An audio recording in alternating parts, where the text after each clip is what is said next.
Welcome back. It's Doable Discipleship, and I'm Doug Jones. And to my right and to my other right, it's Rob Jacobs and Jason Wheeland.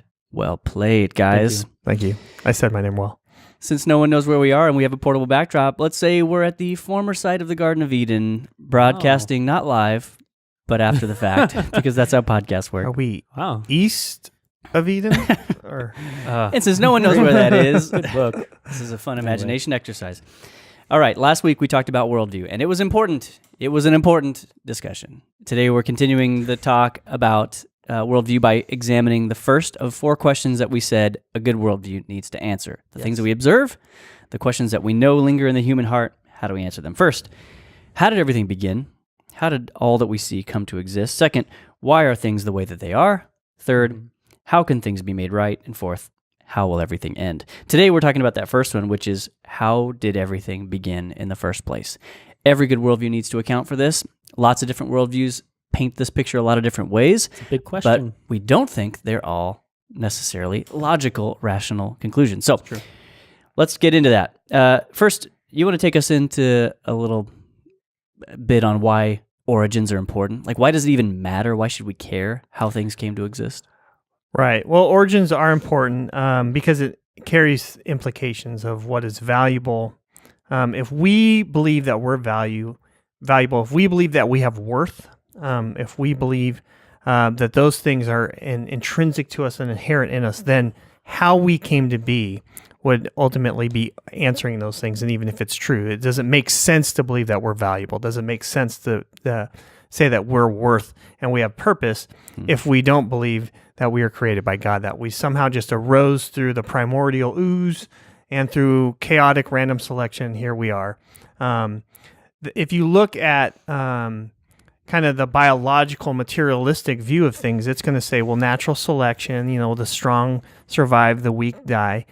And I don't think there's any one of us who, at least as a believer, would think, well, that's good, right? Like there's a reason that we believe that people are valuable and that the weak should not just die and should not just be, they should be like, and that's an origins question, right? That becomes from our belief in our origins. The idea of survival of the fittest, that's a materialistic view, but we don't hold to that because we believe our origin gives us value and worth, and we have the image of God. And so there's this idea that we need to, care for others, even the weak, our children. You look at even the way God designed kids. I mean, they stay with us a long time. Some of us for a really long time. I mean, some of us are still in our garage at our parents.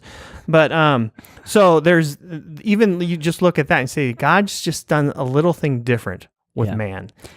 It's interesting to note also that wherever you stand on the place of evolution in the historical progression of life, it really doesn't matter from a Christian worldview. Like, you don't really need to say like evolution's wrong, blah blah blah, which a lot of Christians typically do. But the point I want to make here is that still doesn't answer the origins question. Even taking a strictly evolutionary worldview does not answer the question of where did life come from. That's right. No one knows the answer. Science has not produced an answer to that question. And I think that one is going to resist being discovered. So this origins question is extremely important because having a known, like if your worldview has a known start, then everything kind of proceeds from that initial moment. That moment matters. For all the reasons that you've already stated. But I think that's harking back to last week's discussion about worldview, that your worldview needs to be able to account for the big things that we see in the world. And not every worldview can even account for the very existence of the universe or the very existence of life itself. So thinking back to that, so in the last episode we were talking about what we call the law of causality, right? Yeah. So we said that there are 3 laws that relate to that. That anything that has a beginning has a cause, and we said that the universe has a beginning. And so therefore the universe had a cause. And then we also kind of talked about that leaves us then with 2 options on origin for us, that no one created something out of nothing, which would be the believer's view, the atheist view, that there's no God, there's no transcendent being, and they created something out of nothing.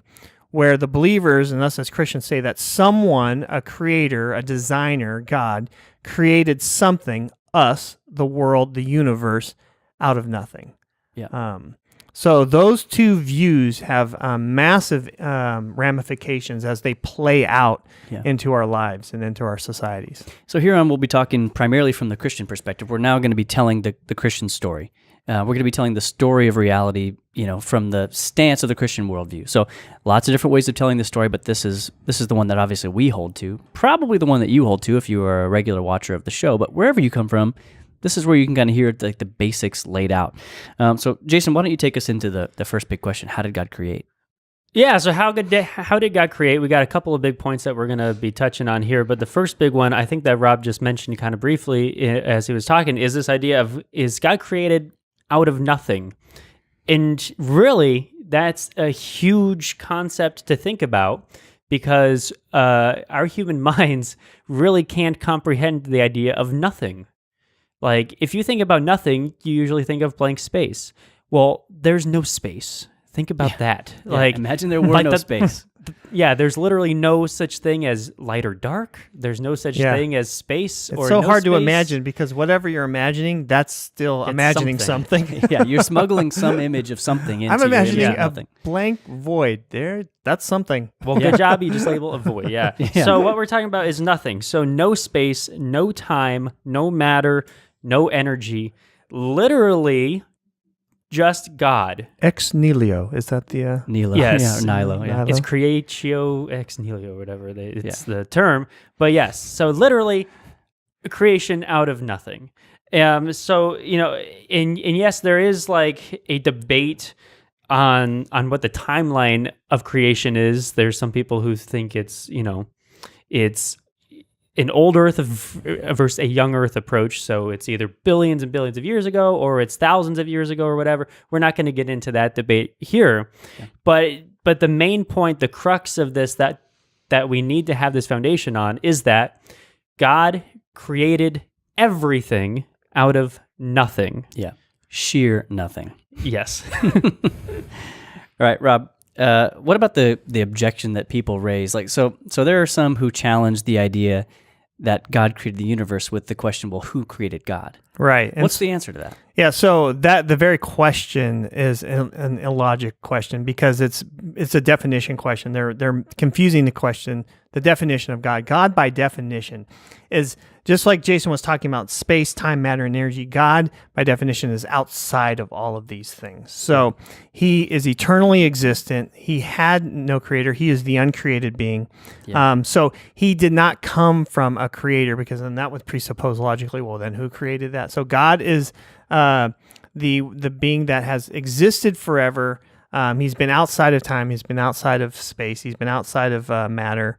And so that's basically, he's the uncreated one. I mean, that's... the question of who created God is silly, because God by definition was uncreated. And this is why it gets hard, because you have to reach outside of time, like you were saying a second ago, because also, like, what, God has existed forever? And when you say forever, you probably mean for a long infinite time? regression of time, like an infinite regression back and an infinite regression forward. But you forget that time is a thing that God made. God created time. Yeah. Time is not something that God is caught up within the way we are. Like, God doesn't live in the continuum of time. He lives outside of it entirely. Like, time is to God what a pebble in your hand is. It's just... It's not like God was sitting around going, I've been around for so long. Eons and eons. Infinite amounts of time.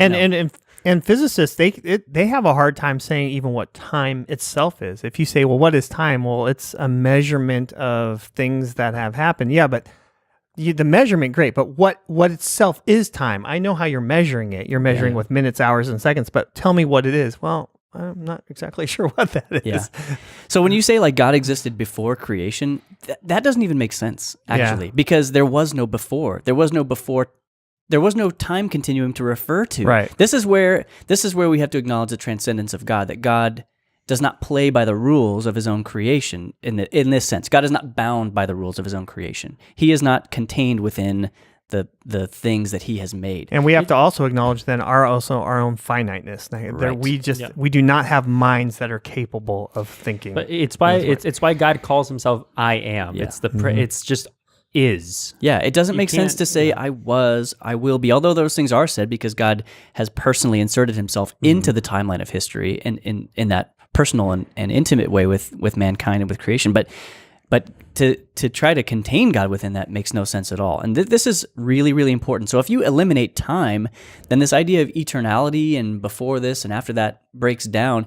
And the problem of God just simply existing isn't really an issue. It's not really a logical problem because you're separating God from the laws that govern the world that he made.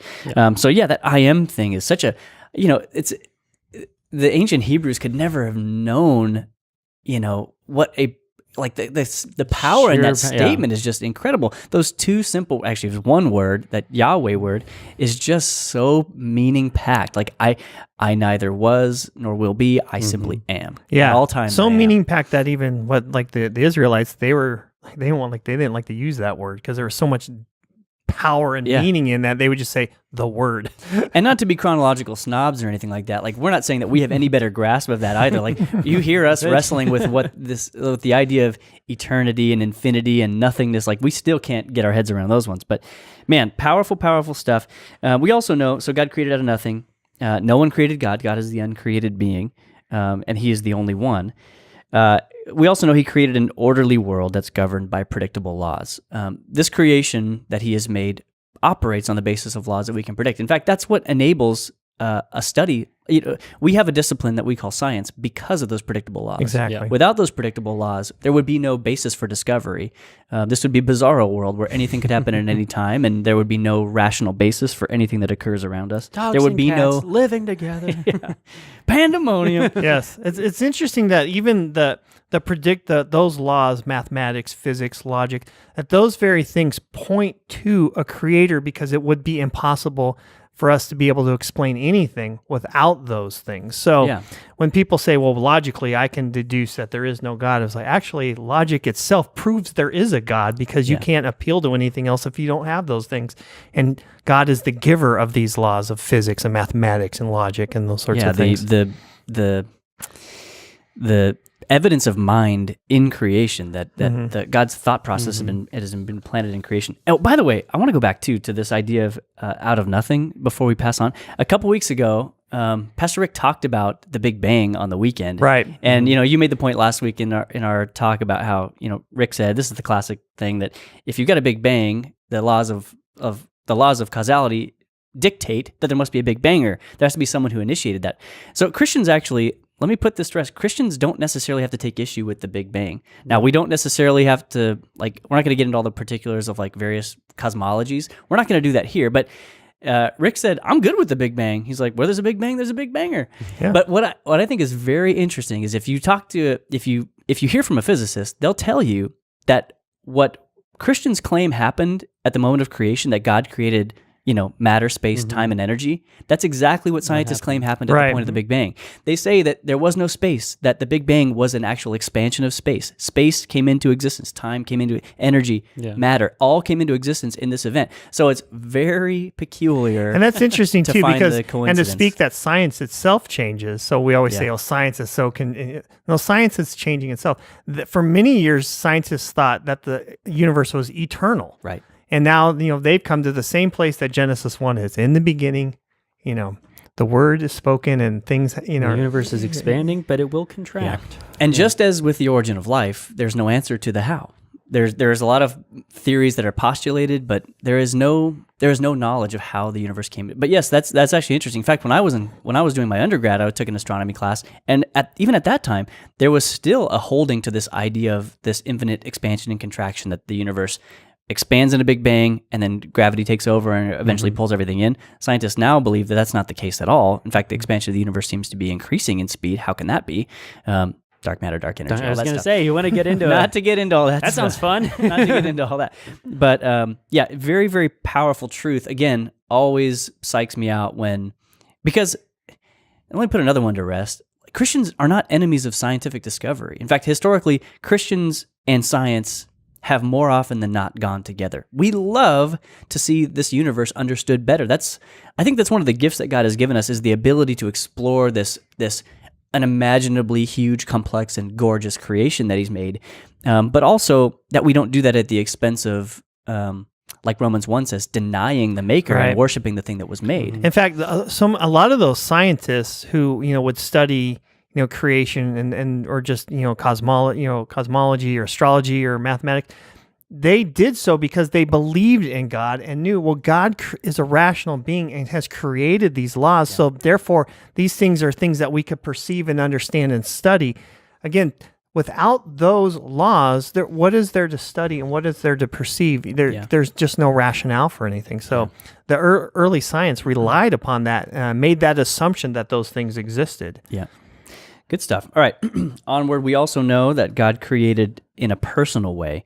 So we know that God has intimate knowledge of his entire creation and that he's made himself present within it, that God is here with us. This is the two theological words we use is God's omnipresence, which is the idea that God is present always, everywhere, and also his immanence, which is the idea that God is not just transcendently omnipresent or omnipotent, all-powerful, but that God is also imminently close, like he is here with us, like Right. close as your next heartbeat kind of thing, like always present all the time. And there are a couple of passages that we pulled for this, and there are many passages that we could have pulled for this. We just grabbed two of them. The first one is Isaiah 40, verses 25 through 26, and I'll read each of these real briefly. This one says, "To whom will you compare me?" This is God speaking. "Who is my equal?" asks the Holy One. "Look up into the heavens. Who created the stars? He brings them out like an army, one after one, calling each by its name. Because of his great power and incomparable strength, not a single one is missing." So this verse gives us this picture of God having named the stars, that every single one is individual and he is aware of them all. So this deistic God, this idea that God created and left and is no longer present in his creation, is refuted by this passage here. God not only made the universe, but he also is present within it and is conscious of every activity that's happening on the grandest scale, as we see through these, the stars of the sky, but also in the more intimate and close up, the macro scale here in Job 10, verse 10 through 12. It says, "You guided my conception and formed me in the womb. You clothed me with skin and flesh, and you knit my bones and sinews together. You gave me life and showed me your unfailing love. My life was preserved by your care." So God is actively involved in the continuation of life. We even have passages that say that it's by him all things are held together. Yeah, all things are held together. Yeah. Interesting stuff that we could go into there, but shouldn't do that. Jason, why don't you take us into the next big question? Well, before I forget, I wanted to hit on, there's this new song that just came out. I think it's by Hillsong. It's called "So Will I," or 100 Billion Stars is what it's called. And it's basically, it's this song about creation. It's about how God, how he caused everything and how he, everything bows to him ultimately. That's good. So I would check out that song. It's really cool. Anyway, You're welcome, Hillsong. there you go. I know, free plug. It just blew up. Whoa. Okay, go ahead. Okay. Why did God create? This is a big point because it's not like God was compelled, by some outside force to create. That's not the case. God created for his own a pleasure, I think is the word that, God created for his own pleasure. He wanted to create. He wasn't being poked into creation. He wasn't like, hey, No one dared do him. this. Yeah, it wasn't a dare. It wasn't like He wasn't bored. and that's a big point. Is he wasn't bored. He wasn't sitting around going, what to do. No, God created for his own pleasure. He wanted to. He did not need to create it. And creation is an expression of God's goodness and his originality. Everything that we see, the entirety of the universe, is an expression of how creative and original God is. They're literally, like, you see the pictures of like the universe, of like the nebula clouds, of the quasars, of the super, all this stuff like that, and you're like, or the filaments when you pan back to like the broadest picture that exactly. we can see. It's so crazy to look at, and you're like, wow.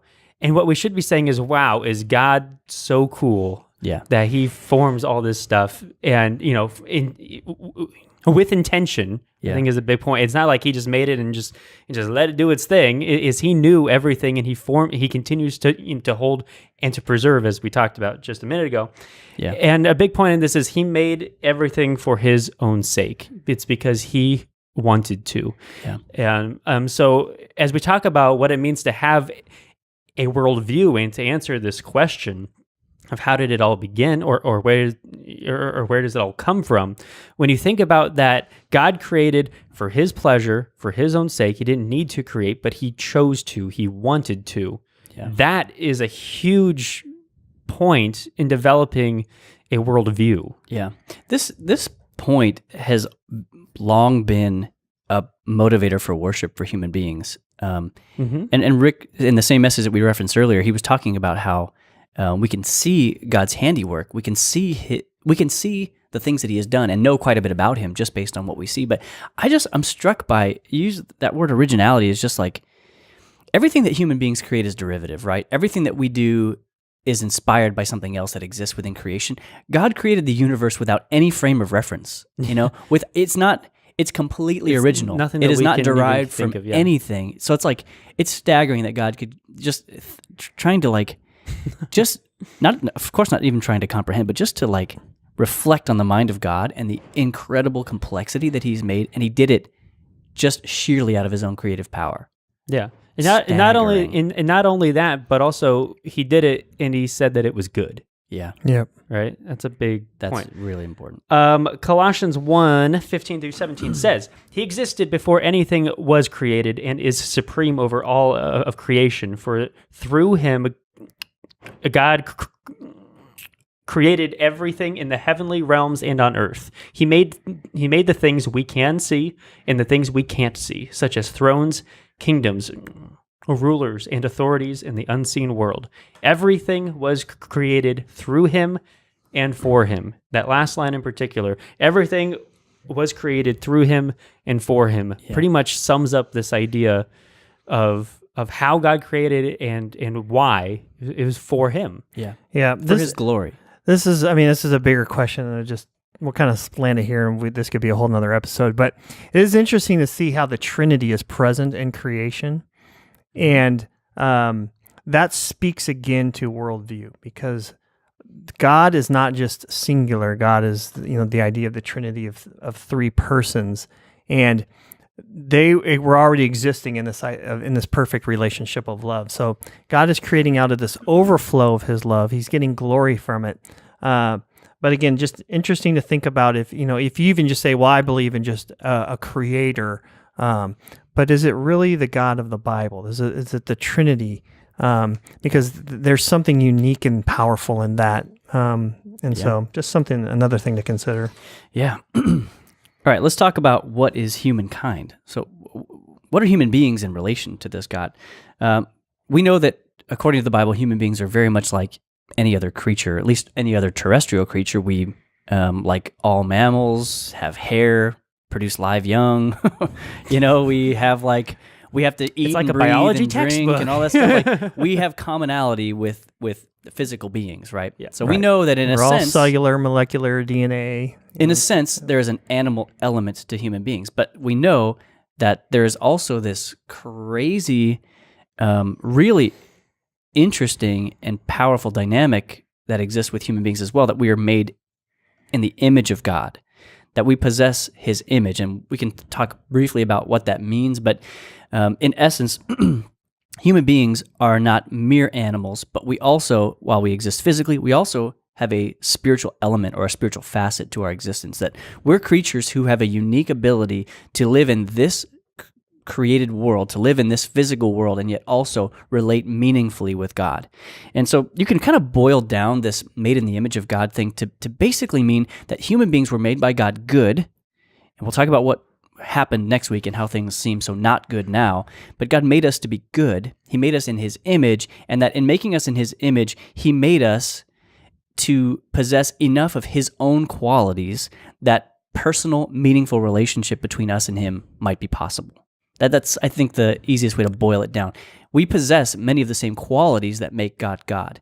And we do so, it seems, in contrast to any other created being. Even the angels aren't described as being made in God's image. Certainly no other animal is described as made in God's image. So this is a powerful aspect of human existence that sets us apart. Right. It makes us unique in all creation, at least as far as we know, at least as far as is revealed in the scriptures. Yeah. And that is a powerful, powerful truth to come to grips with. And though we came from dust, and will return to dust, we are the beloved dust, as Jamin Goggins' book once is titled. But and there's that uniqueness of the human position, as we have a responsibility and an authority to creation that God has given us, and you see that in Genesis. And so while we are part of creation, we stand apart from it. Because of the uniqueness of being made in God's image and our responsibility and role to creation, which we do so poorly at. Yeah. Well, and God, there's an aspect of this too that, and Kokel talks about this in his book, which we referenced last week, Greg Kokel's The Story of Reality, that human beings, unlike animals, possess moral instinct. That we don't hold animals accountable really for doing bad things to each other. Like they eat each other, they attack each other, grizzlies will kill baby grizzlies. Like just this stuff happens, and we don't consider it to be a moral thing. We just see it as animals behaving instinctively. They're just doing what they do. But human beings are different. We're held to a different standard. We hold ourselves to that standard, and from the biblical worldview, we believe God holds us to a higher standard. Because, as you said, we were made with authority over this creation. That God created us and then gave us this interesting. It gave us the office of overseer, right? Which we've abdicated the throne of this world in so many ways, which we'll again talk more about in the future. But this is extremely important to understand the place of mankind, and there is I'll let you guys speak to this too, but there's an objection against Christianity that it's narcissistic to think of human beings as like the center of this universe. Do you guys have any thoughts on that? I think you're making a strong point about just when you look at the uniqueness of man, and if you start to compare worldviews, to say that we're all the same as every animal, and then hold yourself above that and hold yourself to a different standard, you're not living with integrity in your own worldview. Yeah. So if all of us are just the exact same and we just arose out of natural selection, and we can get in all the science of it, but then you somehow put yourself above animals or live differently, then somehow you're not being consistent with your worldview. Now, if you hold that you were created, that you're unique, that you were designed, that the image of God lives in you, then you should absolutely be holding yourself to a different standard and accountability. But it's interesting to me that the non-theist view or the materialist view of people talk about the origins of humanity, and just the idea where you're just one of many animals, and it's like, yeah, but you don't live any way like that. You hold yourself to a complete different standard, and why are you doing that? Or why don't you hold those animals to that same standard? Like when you said when other species eat their young, or animals attack other animals, and we don't hold to that in humanity, right? Like murder is murder, but in the animal kingdom, it's just the law of the jungle. So, for us, the death of the weak is considered an injustice. Exactly, and then the other way, that's natural selection at its best. That's enhancing the strength of the species. So, just again, that consistency of, are you really living the way you're saying you believe? Because most people are not doing that. Yeah. Like going back to what I was saying, like there's I've heard it said, I've watched some debates, and I hear people bring this up sometimes. They think like the Christian worldview places human beings on a pedestal that they say they aren't worthy to be placed on, and you might even say that fallen human beings maybe don't deserve that pedestal in some senses. But they submit this argument that, are you saying, Christians, that amidst this vast creation, so vast we don't even really see the end of it yet, but what we do see is so incredibly vast and so huge, and we within it are so insignificant and small, how can we possibly see ourselves as having some special relation to some transcendent being, and among all this creation, that God would take notice of us? Which, by the way, even like the psalmist marveled at that idea, that God would take note of people so small as us in comparison to creation. Who am I? But one thing that I've heard said before, John Lennox made this point before, and he does so eloquently, but he talks about how size and value are not the same. Even Rick has said babies are small, but we still treat them with incredible value. A baby's smaller than a car, but we value a baby over a car. But there's also this truth, remembering the perspective of God, that size is irrelevant to God. Like we think well, because we are just tiny creatures that inhabit a tiny planet in a comparatively tiny galaxy, in an obscure part of that galaxy, in an obscure cluster, and they say that because we're so insignificant in terms of size, that we're insignificant in terms of value. And that is an important value judgment that dictates how you see human beings. But I think it's actually, I think, pretty interesting, and I think it's a statement on God's behalf to say that within all of this that I've made, I do look at you as special. I do see you as valuable. And the second we stop looking at ourselves that way, that's when terrible human suffering is inflicted upon people by people. Like as soon as you start deprivileging human beings in creation, you give yourself permission to treat people as less than human. Right. You give yourself permission to treat people with horrible contempt, to forget about the needs of others, to oppress the weak or even eliminate the weak.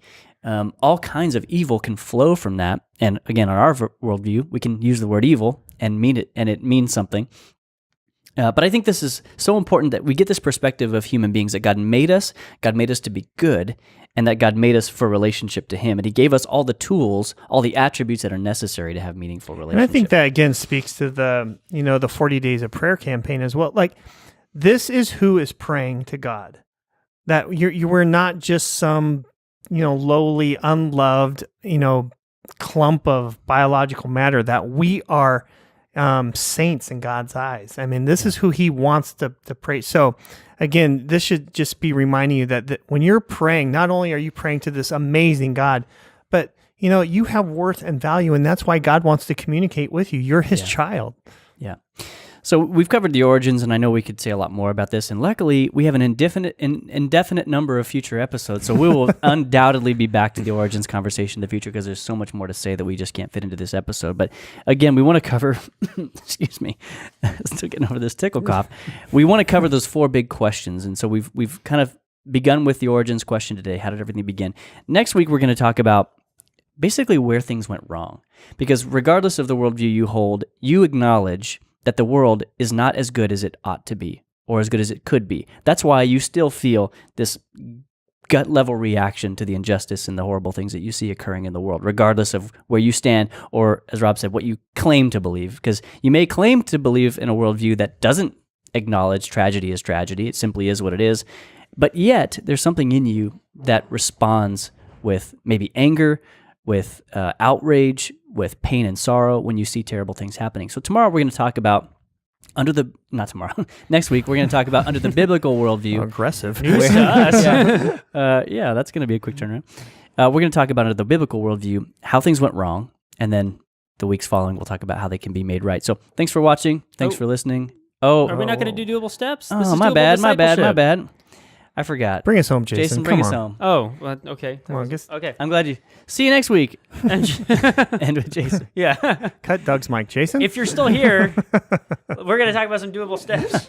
These morning recordings, man. I know. They're getting to I have me no too. brain in the morning. Okay, so we wanted to mention a couple of things. First off is we have a course at Saddleback called Foundations. We've talked about it a few times throughout the show. It's written by Pastor Tom Holliday and Kay Warren.